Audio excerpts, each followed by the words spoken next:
गांव के एक छोटे से घर में एक बच्ची का जन्म हुआ। नाम रखा गया गुड़िया। लेकिन उस दिन घर में खुशियों की जगह मातम था, क्योंकि उसकी मां ने जन्म देते ही प्राण त्याग दिए थे। पिता रामकिशन ने कुछ सालों बाद दूसरी शादी की ताकि घर में संभालने वाला कोई हो। पर नई मां सुधा ने गुड़िया को कभी बेटी नहीं माना। उसके लिए गुड़िया एक बोझ थी, जिसे वह बस काम करवाने के लिए रखे थी। बचपन से ही गुड़िया सुबह 4 बजे उठती, कुएं से पानी भरती, झाड़ू लगाती, खाना बनाती और फिर बिना कुछ बोले घर के हर काम में जुट जाती। पिता शहर में मजदूरी करते थे और महीने में एक बार पैसे भेजते थे, यह सोचकर कि उनकी पत्नी दोनों बेटियों रानी और गुड़िया का बराबर ध्यान रखती होगी। लेकिन हकीकत बहुत अलग थी। रानी घर की रानी थी, जबकि गुड़िया घर की नौकरानी। हर बार जब कोई मेहमान आता, सुधा उसकी तारीफ करती और गुड़िया को पीछे भेज देती।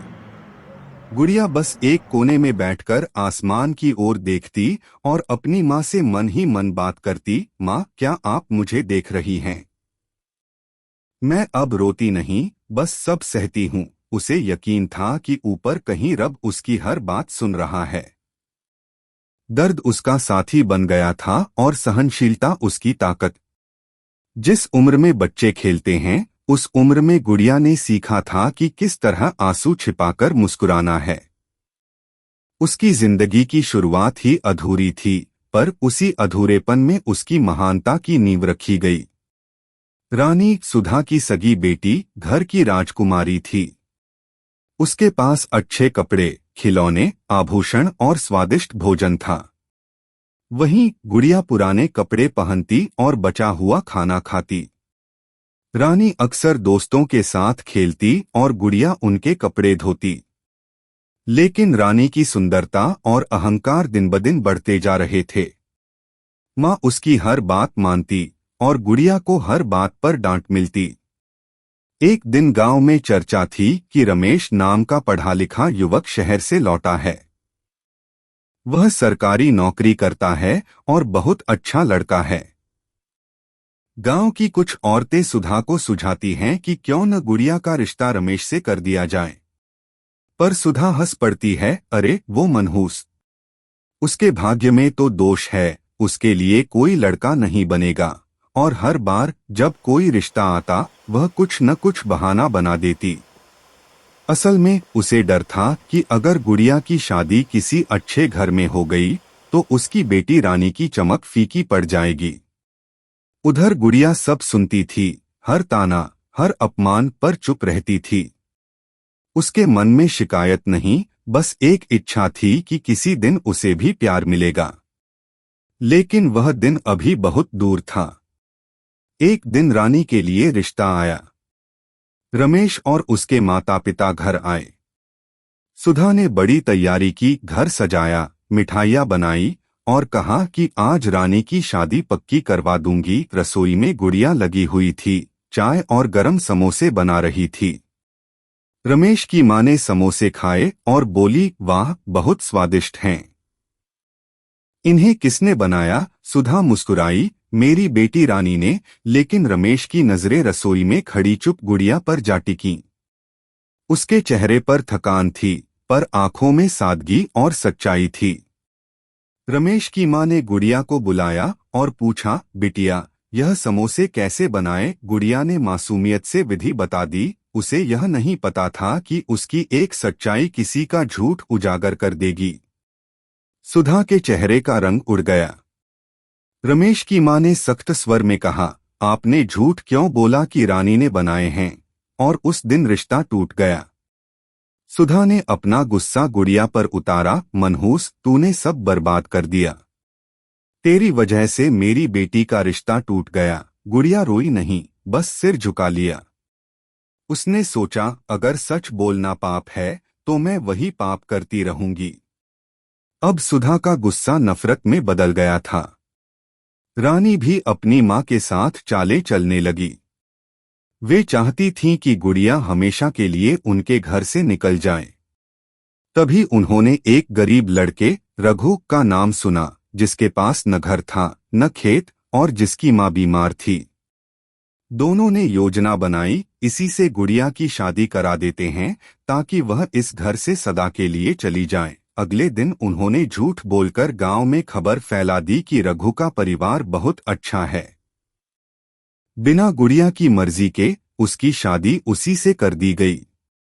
गुड़िया ने कुछ नहीं कहा, बस पिता की तस्वीर के सामने जाकर बोली, आपकी बेटी अब एक नई जिंदगी में जा रही है, मुझे आशीर्वाद दीजिए। और वह चुपचाप चली गई एक झोपड़ी में, जो अब उसका नया घर था। गुड़िया का नया घर मिट्टी की दीवारों से बना था, छत टपकती थी और रघु की बीमार माँ वहीं चारपाई पर पड़ी रहती थी। लेकिन गुड़िया के मन में शिकायत नहीं थी। उसने मुस्कुराकर कहा, माँ चिंता मत कीजिए, अब सब ठीक होगा। उसने पहली बार अपने जीवन में ऐसा घर देखा जहाँ भले गरीबी थी पर प्यार था। रघु नेक दिल था, बोला, मुझे पता है यह शादी तुम्हारी मर्जी से नहीं हुई, पर मैं तुम्हें कभी रुलाऊंगा नहीं। गुड़िया ने पहली बार किसी के शब्दों में सच्चाई महसूस की। अगले दिन वह झोपड़ी साफ करने लगी, माँ के लिए खाना बनाया और रघु के साथ खेती की योजना बनाई।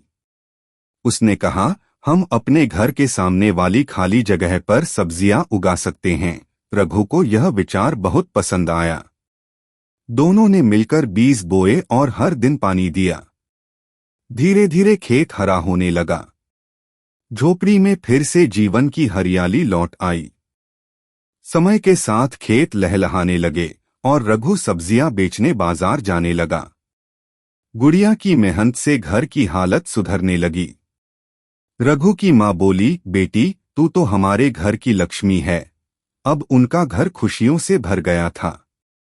उधर रघु ने ठान लिया कि वह अपना खुद का कारोबार शुरू करेगा। गुड़िया ने कहा, भगवान ने हमें मेहनत दी है तो भाग्य भी जरूर देगा। कुछ महीनों बाद रघु ने अपनी मेहनत से कर्ज चुकाया और खेत वापस छुड़वा लिया। अब उनके पास जमीन थी, इज्जत थी और सुकून था। वहीं उस गांव में हर कोई कहता, वह वही गुड़िया है जिसे उसकी माँ ने मनहूस कहा था। पर देखो अब रब ने क्या करिश्मा किया है। सच ही कहा गया है, कर्म कभी व्यर्थ नहीं जाते। रानी की शादी एक अमीर व्यापारी से हुई थी। शुरू में सब कुछ राजकुमारी जैसा था, लेकिन धीरे धीरे उसके पति का व्यापार डूब गया। कर्ज बढ़ते गए और वही रानी जो कभी दूसरों पर हंसती थी, अब खुद गरीबी में डूब गई। उसके पति ने कहा, अब हम कुछ नहीं कर सकते। रानी टूट गई। माँ सुधा ने कहा, चल बेटी, अब तेरी बहन गुड़िया से मदद मांगते हैं। रानी ने सिर झुका लिया। उसे एहसास था कि वही बहन आज उसकी उम्मीद बन गई है। सुधा और रानी जब गुड़िया के घर पहुंची तो उन्हें देखकर गुड़िया दौड़ पड़ी। माँ, रानी आप लोग कैसे हैं? उसने उन्हें अंदर बैठाया, पानी दिया और खाना परोसा। सुधा की आंखों में आंसू थे।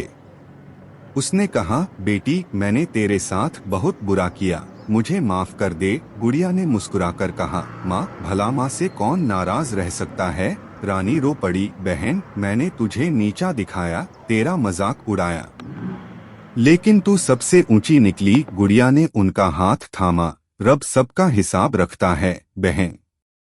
आज जो मेरे पास है वो आपके आशीर्वाद से है। वही पल था जब नफरत पिघलकर प्रेम बन गई। रानी के पति की हालत बहुत खराब थी। गुड़िया ने रघु को सारी बात बताई। रघु ने बिना देर किए कहा, हम उनके खेत छुड़वा लेंगे। अगले ही दिन वह साहूकार के पास गया और पैसे देकर खेत वापस दिलवा दिए। रानी का पति रो पड़ा, भाई आपने हमें जीवनदान दिया। रघु मुस्कुराया, जीवनदान तो आपकी किस्मत ने दिया है, हमने तो बस कर्म किया है। गुड़िया ने माँ और बहन को गले लगाया, अब सब भूल जाइए माँ, चलिए फिर से एक परिवार की तरह रहें। सुधा और रानी फूट फूट कर रो पड़ी। उनकी आंखों से वर्षों का अहंकार बह गया। अब घर में सब साथ थे, सुधा, रानी, रघु और गुड़िया की माँ जैसी सास। घर में सच्चा प्रेम लौट आया था। रानी की आंखों में आज भी शर्म थी पर गुड़िया ने कहा, बहन जो बीत गया उसे भूल जाओ, अब बस एक नई शुरुआत करते हैं। सुधा ने हाथ जोड़कर कहा, बेटी तू नहीं होती तो हम बर्बाद हो जाते। तू सच में रब का रूप है। गुड़िया मुस्कुराई, नहीं माँ, मैं तो बस वही कर रही हूँ जो मेरी माँ ने सिखाया था, बुराई के बदले भी भलाई। सबके दिलों में एक शांति थी। आसमान में तारे फिर चमकने लगे। गुड़िया ने ऊपर देखा, माँ अब आपकी बेटी सच में खुश है। और जैसे हवा में किसी ने धीरे से कहा हो, बेटी तूने सच में रब को पा लिया।